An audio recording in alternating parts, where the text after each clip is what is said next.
Philippians, it was written by Paul, and this letter is to the believers of the Philippians, where they must follow the truth of God, proclaim along with the example of the truth laid by Paul before them. Sino ba nakakilala kay Apostol Pablo? I believe most of us, we knew Paul as a persecutor before, but God used him to share and to proclaim the good news about Jesus Christ. Do you have peace? Yes. Sabihin niyo po sa katabi niyo, peace be with you. I'm glad that you are confident answering yes. Amen. Paul reveals his deep affection for the Philippians believers, and God's peace guards believers for anxiety. Do you believe that? Amen. So, ang title ko na i-share ko ngayon ay The Peace of God. Sabihin na mo na. The Peace of God. Amen. Sometimes in our lives, we feel too emotional. We feel discouraged, weak, and we fail. But we have hope that God will help us to stand firm. Do you believe that? Sino po dito ang walang problema? Taas ang kamay. Wow! Kuya Boyen. Thanks for your eyes. Yeah. So, lahat po tayo nakakaranas ng problema. Diba? At napaka-ano mo naman. Anyway, yun yung nararamdaman ko yung Boyen. Maybe because he really loved Jesus Christ. That's why wala problem, easy lang yan.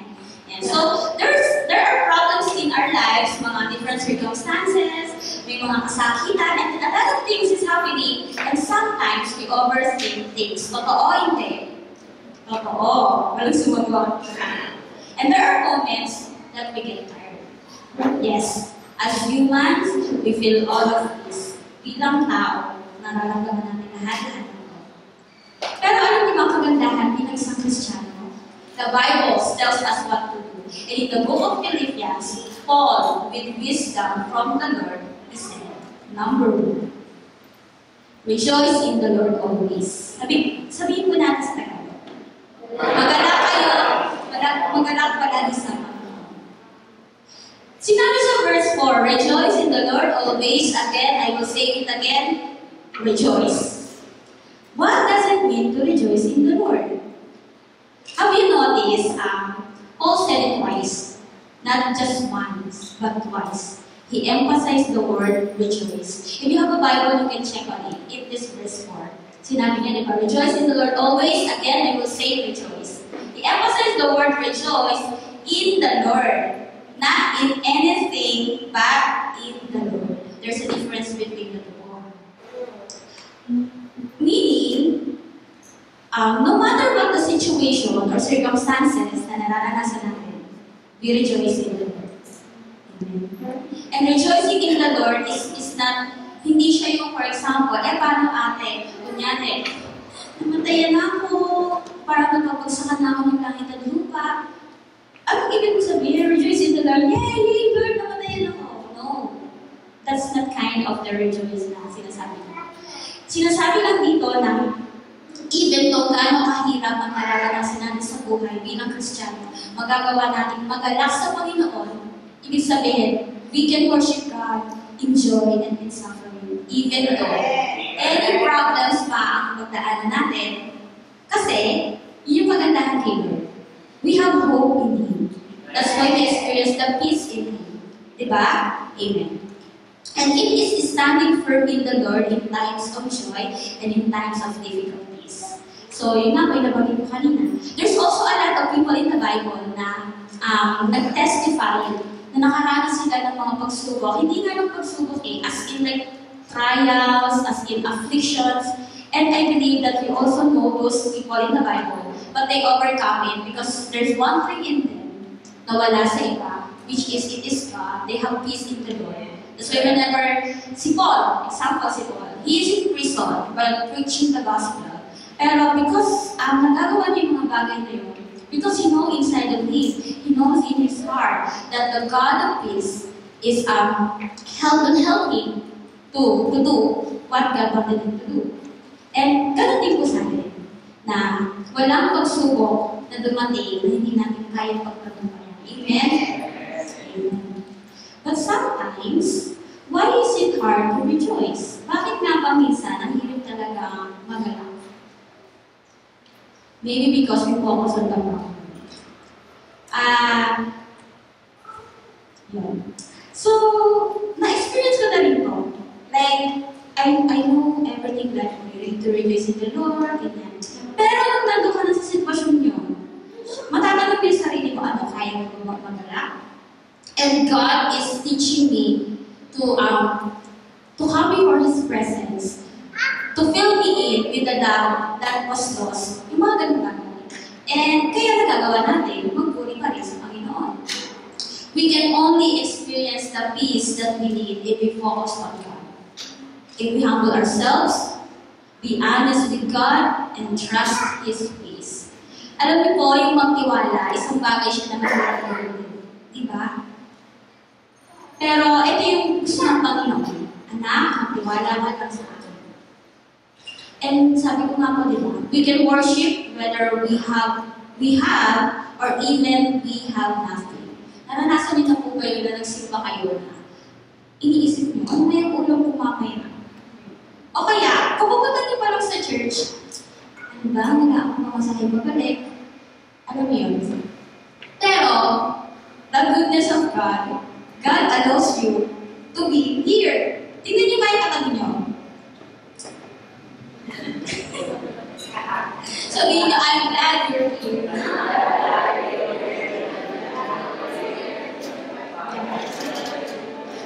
As true believers of Jesus Christ, we worship in joy and in suffering. Amen. Though it's hard to do both, mahirap talagang gawin yun. Minsan may times na, simba ako, say ako, I'm so in love with Jesus. Simba ako. May times naman na, I don't have the strength to wake up. Pero lagi yung tatandaan, mga kapatid, mararanasan natin yun. We are not here to condemn, uy, absent ka na Sunday, wala ka there, I'm there. We are not to do that. We are here by the grace of God. Amen? So, when we are in trouble, it is hard to rejoice. Kasi nga, there is something in us that is not okay. But, there's always something. Jesus is always willing to heal your brokenness. And the Holy Spirit will help you with it. Naranasan niyo na ba yun? I believe naranasan niyo na yun. And I'm glad na kahit sa anong pagsubok sa naranasan natin, bilang Kristiyano is, nandito pa rin tayo. Amen? Amen. To experience the peace of God, rejoice in the Lord always. Amen? Sabihin na natin, rejoice. Rejoice. Parang ito naman yung active na yun. Ulit po. Let's say together. Rejoice in the Lord always. Amen. And our worship, tandaan natin ha, our worship is not based on our feelings, it is based in our faith. Amen. And then second, do not be anxious, but pray and thank the Lord. Let's read in Tagalog.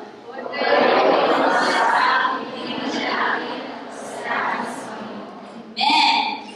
Sabi sa verse 6, do not be anxious about anything, but in everything, by prayer and supplication, with thanksgiving, let your request be made known to God. Amen. Alam niyo mga itsura ng balisa? Balisa yung Tagalog ng anxious. Tingnan niyo kayo katabi niyo. Is she anxious? Is he anxious?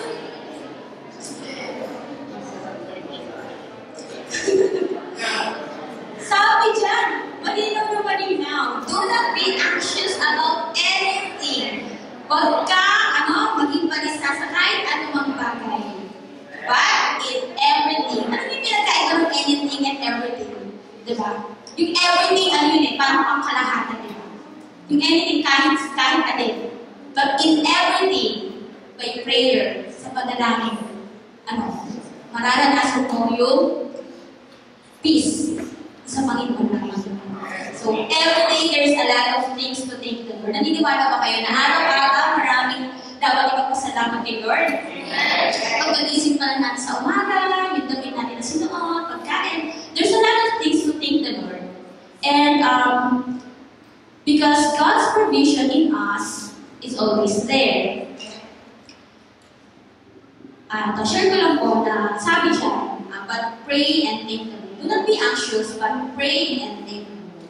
And that is why I am thankful that our church is merong prayer warriors. Amen. And being a prayer warriors is a privilege. Naniniwala po kayo? Amen. And let us always think na, uy, prayer warrior, ay, siya lang yung prayer warrior. So parang ako, hindi pa ako prayer warriors. Parang wala pa akong karapatang mag-pray ng kaya ng kanya. Don't think of that thing. Because if you're a Christian, you know how to pray. Amen.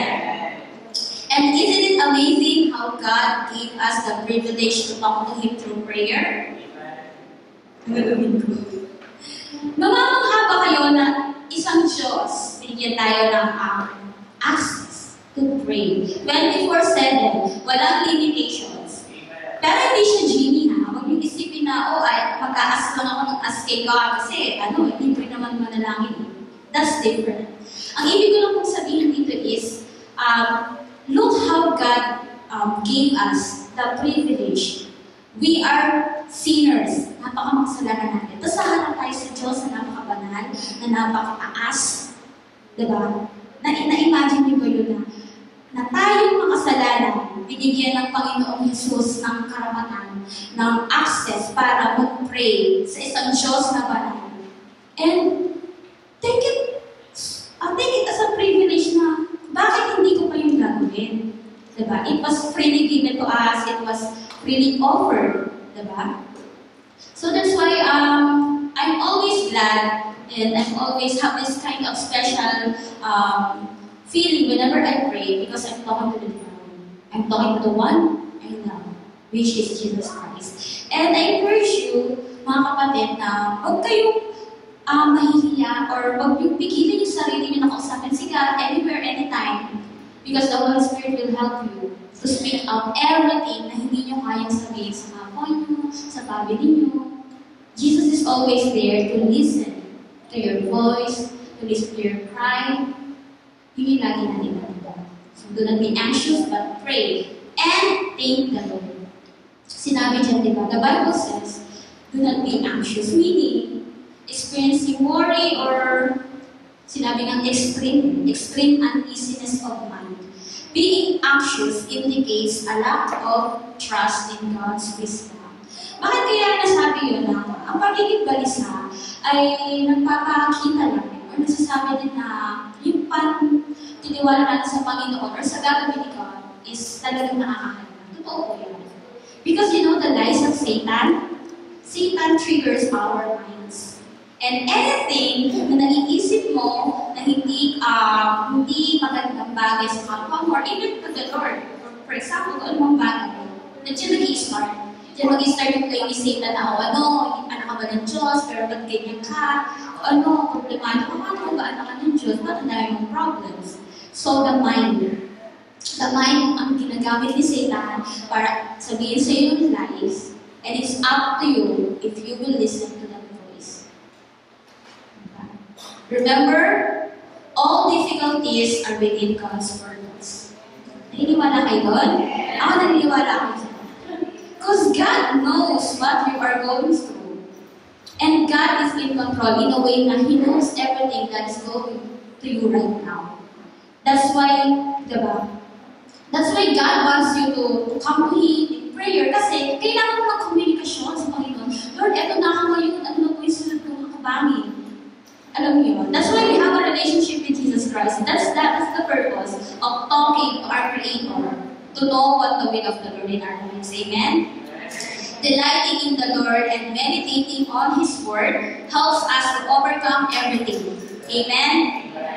Pag mag-meditate tayo, I hope na lahat tayo dito ay nararanasan na mag-chapter a day and also magbasa ng Bible and pray because ito lang talaga po yung makakatulong sa atin para malaman natin kung kalooban ng Panginoon sa atin at para malaman natin kung ano yung kalooban niya. Amen? Sabi dito, a prayer with thanksgiving. Di ba when we pray, hindi nawawala yung Lord, salamat po kasi po sa mga pagpapala mo sa akin. So, inseparable yun. Prayer with thanksgiving.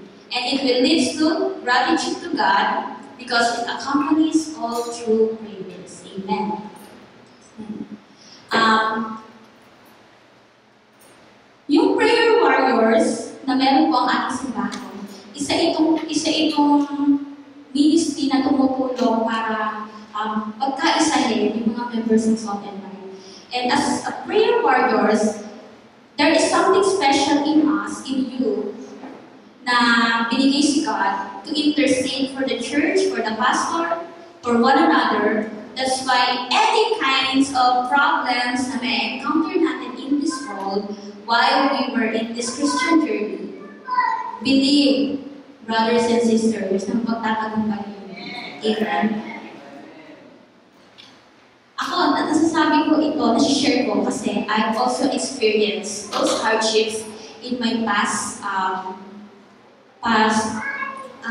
moments of my life. That's why nasi-share ko po at natitestify ko din kung ano ginawa ni Lord sa akin. Kasi kung hindi ko yun naranasan, hindi ko naman ito masishare eh. Mahirap i-share yung problema mo sa buhay na, alam mo yun, na hindi mo napagtagumpayan. Or mahirap i-share yung napagdaanan mo sa buhay na napagtagumpayan mo, pero hindi mo alam ang source. Pero because we know that God is the foundation of our Christian journey, ma-overcome natin sa natin. Amen? Sabi dito, praying to Jesus helps us to know His will. And whenever we encounter difficult situations in our daily lives, we pray and we ask God for provision. May question po ako. Nung hindi pa kayo Christian, and naging Christian na kayo, is there a difference when you pray? Sagutin niyo na lang yung sarili. You don't need that. I mean, nung hindi pa kayo Christian, syempre, akala nyo ang pagsisimba, doon mababawasan. Pagsisimba sa kahit sa simbahan, doon mababawasan yung kasalanan mo. Pero nung naging Christian kayo, God opened up our hearts and our minds to know what is the true meaning of praying to Jesus. Amen? And hindi na tayo nagsasalita sa isang sulong kung kani-kanino, but we pray in the name of Jesus Christ. That's why if may mga kilala kayo na mga kaibigan or kapwa nyo na yes, they pray, they are really faithful, pero they name different names. Better to encourage them to pray in Jesus' name. I know how you can do it nicely.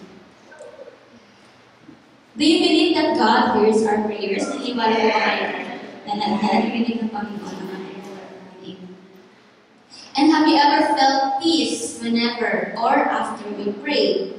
Nararamdaman niyo po yung kapayapaan?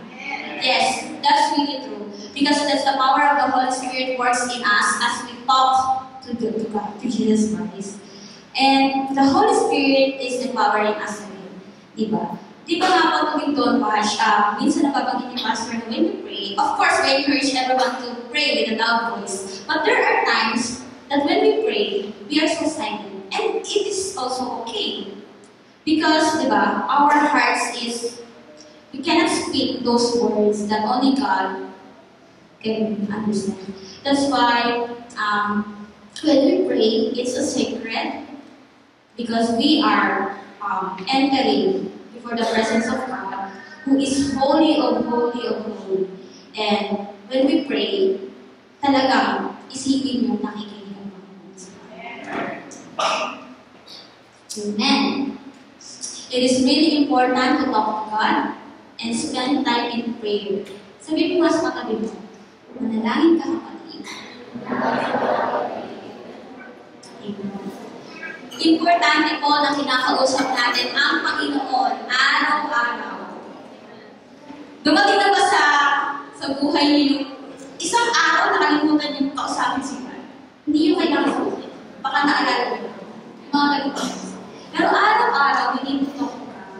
We Because every day, God is watching us. Amen. And, of course, God wanted to hear from us too. So, hindi lang naman si God yung gusto makarinig ng mga panalangin mo. Gusto ni God na marinig. I mean, hindi lang naman gusto ni God na siya lang yung sabi sa atin. Gusto rin niya marinig kung ano yung nasa puso natin. That's why we pray. It is a relationship we have with the Lord. So, let us communicate with Him through prayer. Amen. So that's our mode of communication, prayer and Word of God. Di ba nga, may mga girlfriend, boyfriend kayo, paano kayo mag-communicate? Di ba nagtatampo kayo, hindi lang mag-text, hindi lang tumawa, or hindi lang kayo magkita? Di ba? God is a Jesus God, in a different way, in a good way. So, how much more with our Creator, with the love of our lives? Amen? So, today, huwag niyo kakalimutan mag-call kay God. Amen? In prayer. Believe when you pray, God will answer accordingly. Amen. And our third point is, guard your hearts and your minds in Christ Jesus. Sabi sa verse 7, and the peace of God, which surpasses all understanding, will guard your hearts and your minds in Christ Jesus. Amen. The peace of God. The peace of God, it transcends all understanding. Ang lalim ng transcends. Do you know what's in Tagalog transcends? Sinabi dyan?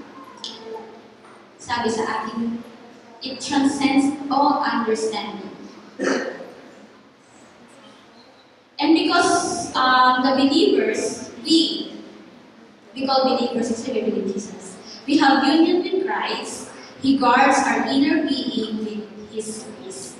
And I always believe that God is able and willing to do what is the best for His children. Amen. We are His children. Do you believe that? Amen. Anak ba kayo ng ano? Anak kayo ng parents? We are the children of God. That's our identity. At walang kayang magbago nun. Amen? We are the children of God. It is written in the Bible.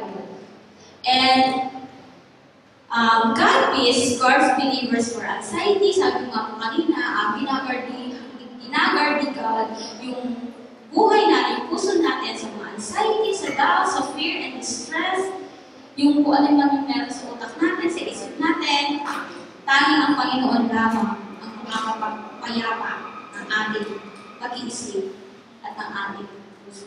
Amen. So, the Bible encourages us to think about such things like whatever is true, whatever is right. Sabi dyan, diba? So, verse 8.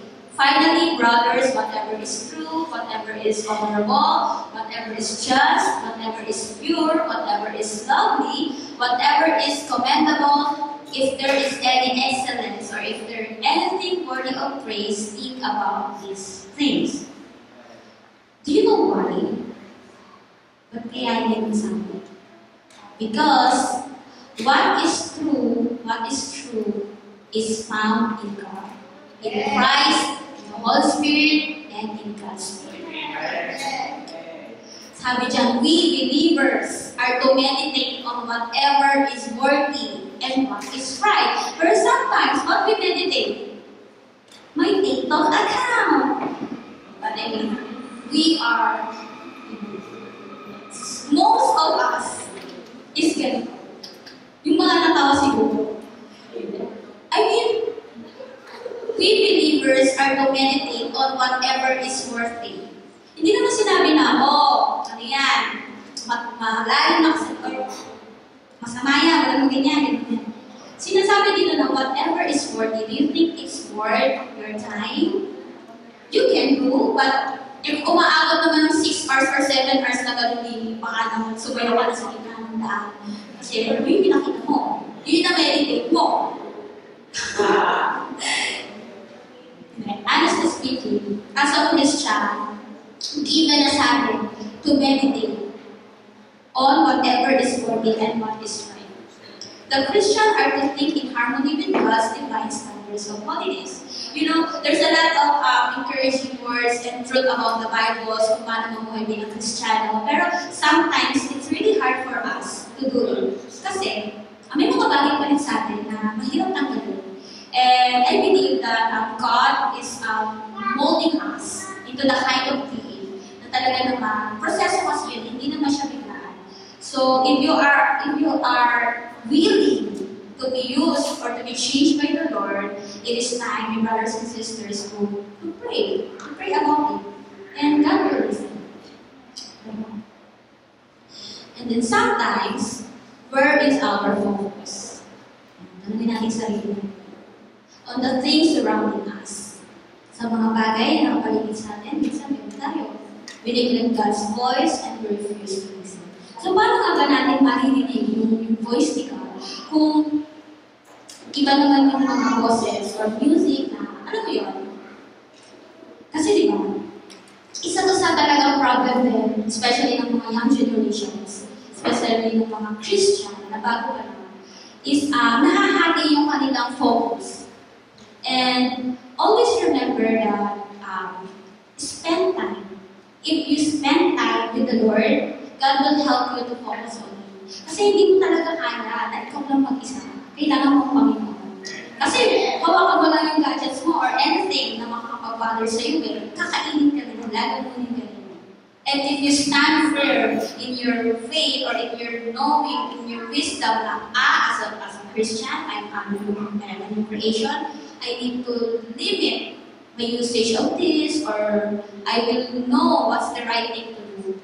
Pwede naman yan mamaya po. Mga ganun pa. Mga practical things, but sometimes it's really hard to do. Kasi, yung sarili natin, yung karakter natin. What we are doing is apart from what God wanted for us. So, yun nga, nabanggit ko. And it is true that people tend to do what makes them feel satisfied in their own way. The pleasure it gives you, and this is all temporary. And temporary naman. So, akala ng tao, if I do this, it will satisfy my cravings or it will satisfy me. Pero, hindi nyo ba na, at the end of the day, all of those things na ginawa mo is just a temporary satisfaction. Totoo. We tend to look at the things that we think will fill our empty hearts. Yes, we are living in this world, but we are not of this world. There's a difference between them. God allows us to live here on earth, in this world, but hindi niya inalaw na maging makamunod. That's why we keep on studying the Word of God. And the Bible says, guard your hearts and minds in Jesus Christ. Bakit hindi sinabing, guard your hearts lang? Sinabi niya, guard your hearts and minds in Christ Jesus. Sabihin sa katabi niyo, guard your hearts and minds in Christ.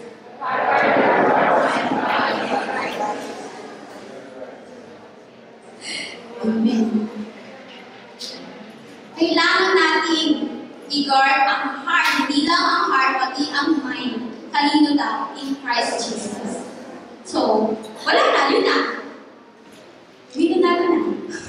Si Jesus Christ. What I mean, because if we rely on anything or anyone in this world na akala natin is yun yung makakapag-feel sa atin, hindi pa rin natin mararanasan yung peace na tanging kay God natin makikita. Diba?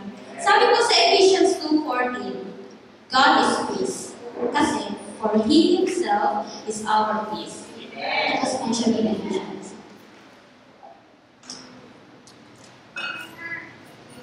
Amen.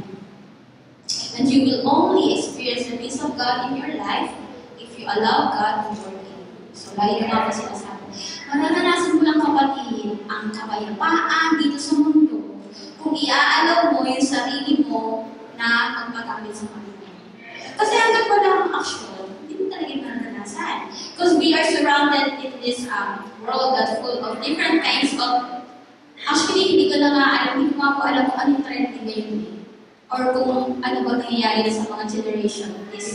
Alam ko lang, yung mga generation ngayon, na mga 13 years old or mga teenager is parang they wanted to grow fast. They wanted to dress up like they are an adult. They wanted to have like gadgets na ano yun. And we're living really different na at this this generation. That's why we need to pray for this generation. And as individual, a heart that is willing to obey God in every day, it will help us to experience the peace of God. And we can also experience the peace of God if you make peace with sinners through Christ. Dinagdag ko, mararanasan mo daw, mararanasan mo ang kapayapaan sa Panginoon kung wala kang kaaway. Amen? Sino dito ang may kaaway? Of course, walang sa atin. As a Christian, yes, people might hurt us, or people might misunderstood us. But always remember the Lord's teaching. Forgive them because God forgive you. And as a Christian, pangit kung may kaaway tayo. So, tinayin ka kami mo. Naging kaaway niyo na ba yan? I hope. Ito yun. A heart that is willing to obey God. We can only experience the peace of God if we make peace with sinners through Christ. And we cannot do it on our own strength. Totoo naman. Kasi yaman naman pili sa pili. Hindi tayo nagpapa. We need God's power. And the power of the Holy Spirit is working in us if we are willing to be used by God. Amen. Because honestly speaking, natawa-tawa lang tayo, pero deep inside, we need God, who is our comfort, our strength, our joy, our hope, and our peace. In verse 9, pinakahuling verse sinabi dyan, what you have learned and received and heard and seen in me, practice these things, and the God of peace will be with you. You know what's good thing about reading and meditating the Word of God? It gives us the understanding na kaya nating unawain yung mga nais ng Panginoon ipagawa sa buhay natin. All of us here, I believe na may mga kanya-kanya tayong ministry sa church, may nag-aaral, may nagtatrabaho, may mga bata, may mga nanay at tatay. And all of us, we are experiencing different kinds of situations in our lives. Sometimes, if your brothers is strong, the others are weak. Sometimes, if they are weak, you are the strongest. And we are here as a church to remind each one of us that there is a God who actually waiting for you to come in, to talk to Him. And there is Jesus na bibigay sa iyo ng kapayapaan or ng kalakasan na hindi kaya ibigay ng kahit anong nangyari sa iyo. And brothers and sisters, we believe that Jesus is our only Lord and Savior. Walang iba. And we believe in all of His promises. Amen. And we believe that He has great plans for each one of us. Naniniwala ba kayo? This is not an accident na nakasama ka namin today dito sa simbahan. Yes, we are missing some of the members, but we are seeing new faces. And God is touching your hearts once again to return back to Him and to be willing to listen to His voice and to do His will. Kaya huwag sayangin yung time na narito kayo kapatid. Kasi this is the perfect time that God is speaking to you right now. You need to open up your hearts and your minds to receive His word. Sabi nga, yes, we believe in all of those things, but it is not enough just to believe. Hindi lang sapat na naniniwala tayo or hindi lang sapat na alam natin. We must act and respond. There's a difference between them. We can call them, may mga tao na, yes, I already know Jesus Christ. Pero yung buhay nila, hindi pinapatotoo si Jesus Christ. And as a Christian, we believe and we put into practice everything that we do. Amen? Do you want to experience the peace of God in your life? Do you want to experience the peace of God in your life? Amen. If you really do, remember this. Rejoice in the Lord always. Do not be anxious, but pray and thank the Lord. And the peace of God, which transcends all understanding, will guard your hearts and your minds in Christ. open. This is our very familiar verse in the Bible. But these are the simple instructions that God teaches us all Christians. But sometimes, this is something that it is hard for us to do. Because we are sinners. And we are sinners who need God's love and grace. Amen. Wala naman tayong kayang gawin na parang alam mo yun, at the end of the day, if we are successful, or at the end of the day, if we felt tired and parang losing hope, kanina tayo natin. Kay God. And these are the word of the Lord that is reminding each one of us that no matter what happened, or no matter what uncertainties in life, or any circumstances na maranasan natin, magpapatuloy tayo kasi kasama natin ang Diyos. Amen. We are living in this world surrounded by distractions and many more. Hindi ko na iisa-isahin, pero we are living in this world na kung ano-ano nililipan, right? Na even na hindi mo na nga masabi kung sino ba yung totoong Kristiyano o sino ba talaga yung Kristiyano. Pero lagi yung tatandaan na si God chose you, God chose us, we are so special. God put a seed of faith in us. Sabi nga, diba, kahit kasing liit pa ng mustard seed ang pananampalataya mo. Pero totoo, gagamitin ka ng Panginoon at mararanasan mo yung pag-ibig ng Diyos na hindi kayang tumpasan ng kahit anong dito sa mundo. Amen. This moment, I don't know what is happening right now in each one of us. And I also want to thank the Lord because even though our pastor is not here, it's really hard to lead the people of the congregation. Pero because God is in the midst of us, whatever we do, it is aligned with what is the will of God in us. And at this very moment, huwag natin sayangan na umattend lang tayo ng church. This time is the right time to talk to God. And to ask God for forgiveness if we sin, or to ask the Lord what's the plan of our God in our lives. Actually, I will share the song that we sang a while ago, Let the Peace of God Be. That was a very old song, but every time we sing that song, I don't know, I experience the Holy Spirit is empowering me once again. And I also encourage and hope na ganun din yung naranasan. Every time we worship God, every song that we sing, that patungkol sa Panginoon. I hope and I pray na maranasan nyo talaga ang Panginoon. Every time we come here to church, every time we gather. Because, di ba, darating yun na lahat naman tayo dito is mawawala sa mundo. But there is only one thing remaining. There is a God who is really able to save you, who is watching over your lives, that we will have eternal life in heaven. Naniniwala ka kayo? There is eternal life.